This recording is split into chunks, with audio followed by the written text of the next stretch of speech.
from our studios in Atlanta, this is Car Biz Today. And here now, Jim Fitzpatrick. Hello everyone, I'm Jim Fitzpatrick. Thanks so much for joining me on another edition of CBT News. Today I am so excited to have in the studio with us Mr. Ryan Kerrigan, who's managing director of Kerrigan Advisors. Thanks so much for coming by the studio. Jim, good to be here. Yeah, we usually do this in a Skype video or something, so it's good to have you here in Atlanta. Good to be in Atlanta. Yeah. So let's kind of dive right in here. How has the buy-sell market fared in the first half of 2019? Well, the hit parade continues. 103 total transactions in the first half of 2019. Wow. So we are on for a sixth year of tracking to over 200 transactions. So we're continuing to see lots and lots of activity. That's fantastic. And so sellers continue to come to the market? Yeah, they do. And part of it's just that ongoing generational shift that we keep talking about and have been talking about for years. And that is that these assets have been in families for a long, long time. Sure. So that continues. The other big driver are simply people are recognizing the model is changing, and they are deciding whether they want to go along with that change or sell. And it's a good option. I mean, either you can sort of really bone up and understand where the industry is going and what technology you need to start adapting in your business, or there's great value in these franchises, sell them. So I think there's a fork in the road that a lot of dealers are facing, and some are opting to take really good valuations and go to market and put that money in the bank. How are the blue sky valuations holding up? Did you leave a bunch of money on the table if you didn't sell in 2015 rather?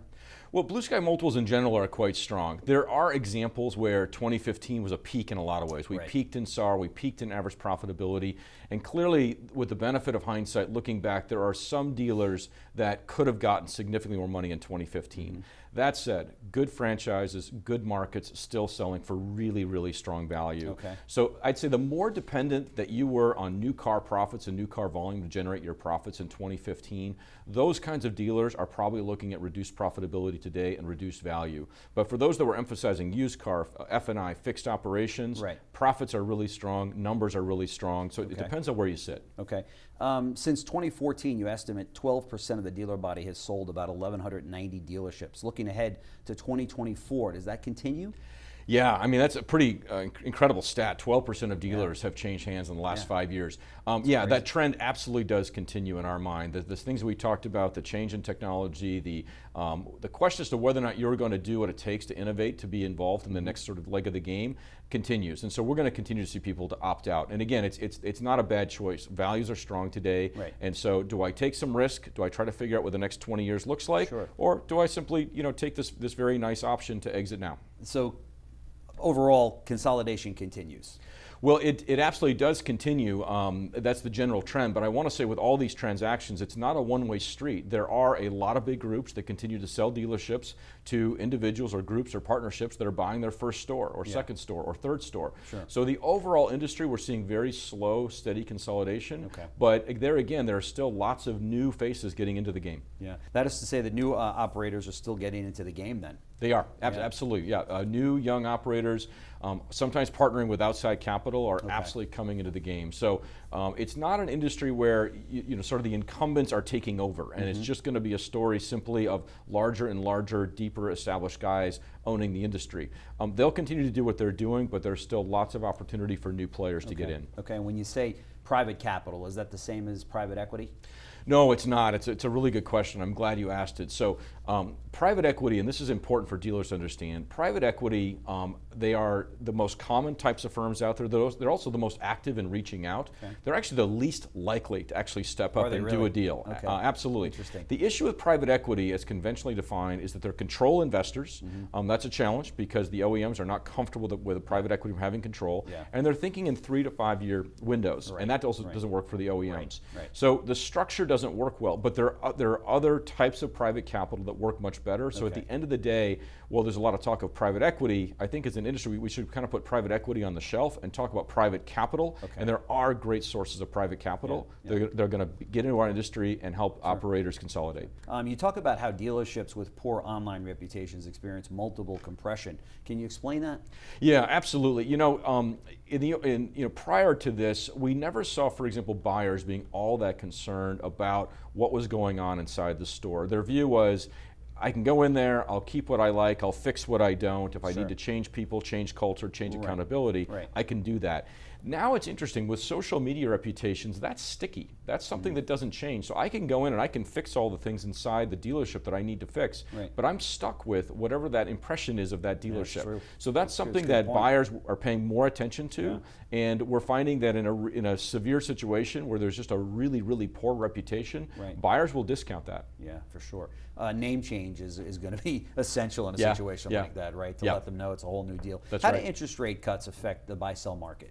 Well, we remain in a low interest rate environment, and now we're even seeing rates coming down a little bit, and that's a great thing. It helps the car business and car sales. It brings down the cost of financing dealerships.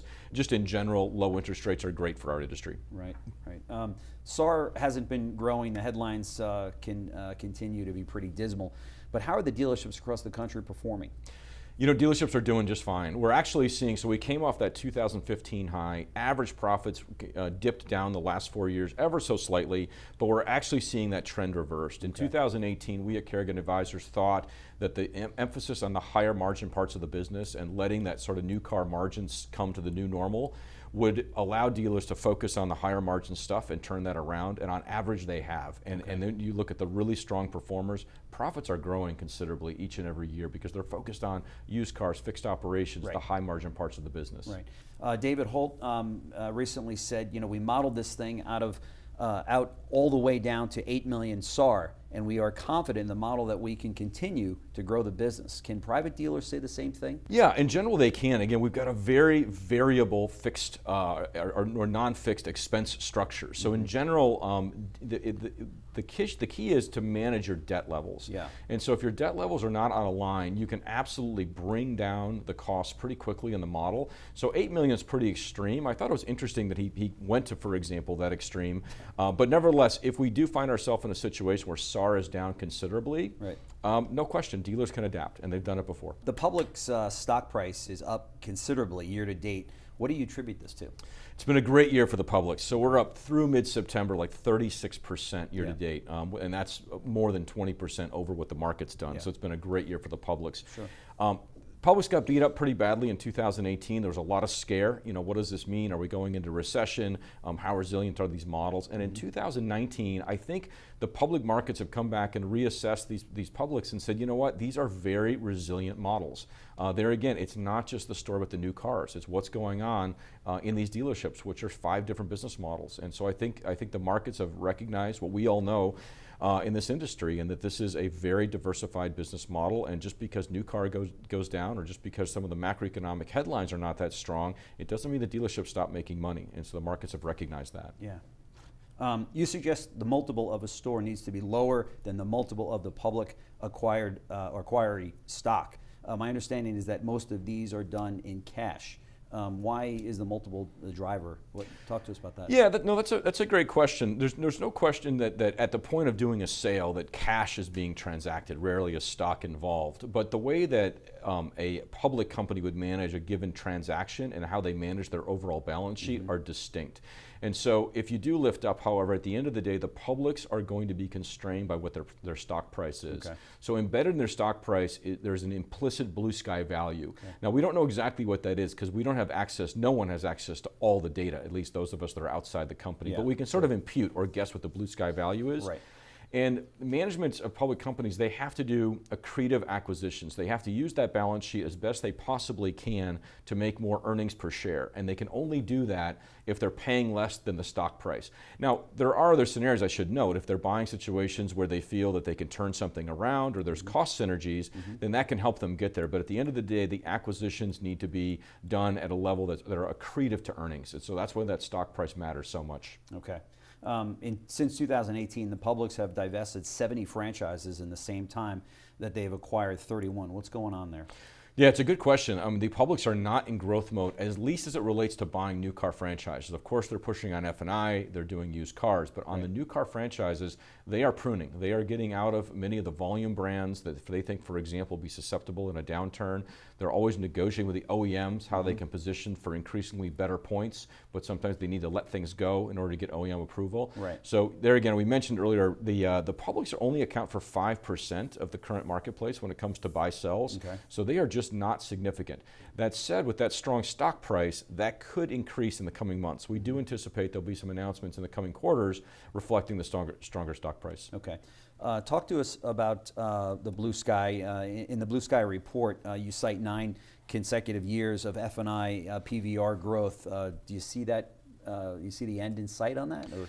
No, and the reason that we point that out is that the public companies tend to be much more compliance-oriented for obvious reasons than your typical private dealer. So the fact that the publics have been able to emphasize this and push up F&I per vehicle so consistently year after year after year, taking it from 1,000 up to over 15, almost 1,600 a copy. Incredible. It shows what we can do in this industry. Because if the publics can do it with the constraints that they have on their businesses and the scrutiny they have on their businesses, then in the private world we can do that all day long. There's no question. Any hot brands at the moment? Yeah, Subaru continues to have a great role, and we're really seeing Subaru build out their national network. So this has gone from more of a niche product to now a very significant import brand. Their success You're probably seeing here in Atlanta as well. So we're seeing them build out their national network. There's a lot of demand amongst large dealer groups to add Subaru.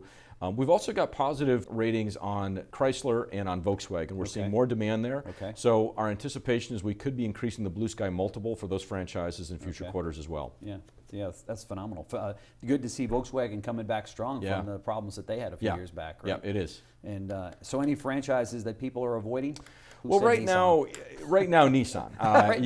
Unfortunately, you have to pick. They're like the poster child of these dealers. I mean, these OEMs that want to get kicked, and Nissan's at the top of the heap. In addition to, no one's making any news by saying that the relationship between the OEM and the dealership, the dealers rather, in Nissan world has always been challenged. Although certainly there are some guys that do very well with Nissan and have that good relationship. But across the board, it's been a challenged relationship. Now you have to factor in just tremendous uncertainty. There's just so much change going on in that organization from corporate headquarters all the way down.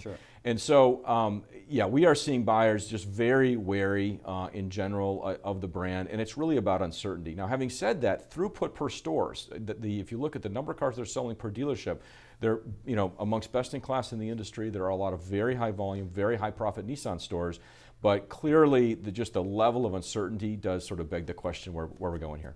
Yeah, and that actually surprises me because it's such a strong brand, and it has been for so long. And Toyota's had its problems, and other high volume OEMs have had their problems. So is now a good time to buy a Nissan franchise? Would you put your money on a franchise? Well, I like how you think. I think investors are often contrarian, and so I like the question.